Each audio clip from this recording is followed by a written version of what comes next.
देखिए, हम लोग पहले से भी कई वर्षों से रक्षाबंधन कार्यक्रम को एक उत्सव के रूप में मना रहे हैं और ये बुंदेलखंड का एक अनोखा प्रोग्राम जो पूरे देश के लिए उदाहरण बनता है। हमारी 1000 बहनें, 1000 से अधिक बहनें जिनका शादी करने का मौका हम लोगों की ज़िंदगी में जुड़ा, 2004-05 से हम लोग ये कार्यक्रम शुरू किए और धीमे धीमे विगत वर्षों में करीब 1000 से अधिक बहनों का कन्यादान हो गया, शादियाँ हुई। शादी के बाद हम लोग हमेशा से रक्षाबंधन के दिन अपनी सभी बहनों को बुलाते आ रहे हैं। इस बार भी हम लोगों ने तैयारी की है। आयोजन स्थल इस बार गुरसराय हैं क्योंकि हमारी बहनों की अधिकांश संख्या बुंदेलखंड क्षेत्र के हैं और अनोखा इसलिए मैंने इस कार्यक्रम को बोला है कि इसमें सब जाति बिरादरी धर्म भी हैं, यानी जहाँ हमारे समाज की सभी वर्गों की बेटियां हमारी बहनें हैं और वहीं मुस्लिम समाज की भी बहनें हमारी शादी करने का मौका मिला और रक्षाबंधन के दिन वो सब भी आती हैं। और हम लोगों ने इस कार्यक्रम को इस रूप में भी मनाते हैं कि ये भाई बहन का ही पवित्र रिश्ता, इससे ज़्यादा पवित्र कोई दूसरा रिश्ता हमारे जीवन में नहीं है। हमारी सिर्फ जिम्मेदारी ये नहीं कि हमने अपनी बहन की शादी कर दी है, बल्कि अपनी बहन को एहसास कराने की है कि हर भाई अपनी बहन के साथ खड़ा है। इसलिए हमारे पूर्वजों ने इस रक्षाबंधन के कार्यक्रम को या रक्षाबंधन को त्यौहार को एक अलग तरीके से मनाने की कोशिश की है। बहुत सारे मौके भी ऐसे हैं, इतिहास में बहुत सारे उदाहरण भी ऐसे हैं कि न केवल हमारे लोगों ने, हम लोग ही मनाते हैं, बल्कि दूसरे धर्म के लोगों ने इन परंपराओं को निभाया है।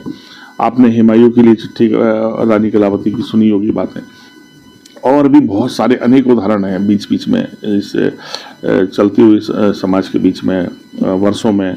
तो मैं आज जो हमारी कोशिश है कि जहां हम जातियों की नफरत में बट रहे हैं, जहां हम धर्म की लड़ाई छेड़कर अपने आप को अब कहीं ना कहीं बांट रहे हैं, तब ऐसी परिस्थिति काल में हम लोग इन रिश्तों को और मजबूत करें, यही हमारी कोशिश है।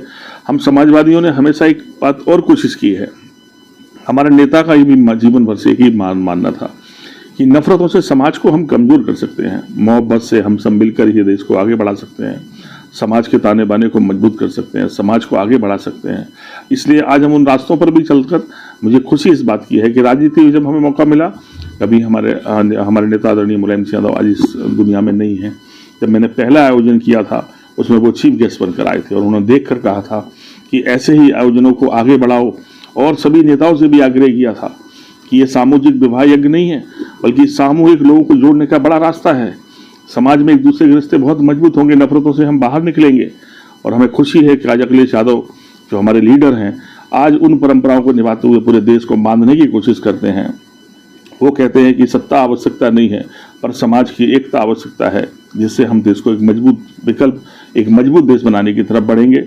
और उसी रास्ते पर हम समाजवादी लोग काम कर रहे हैं। मैंने कहा बड़ी जिम्मेदारी है और इस जिम्मेदारी के लिए हम लोगों ने बाकायदा लोगों को ईयर्स वाइज जिम्मेदारी बांट भी रखी है। हमारे कॉलेज का स्टाफ है, हमारे और लोग हैं, प्रॉपर एक आदमी देखता है इन सब चीज़ों को, कोई बीमार है, कोई परेशानी में है, जो बन सकता है। और इतनी बड़ी संख्या है, जो बनता है उस पर जरूर साथ खड़े होने की कोशिश करते हैं। क्या खास रहेगा?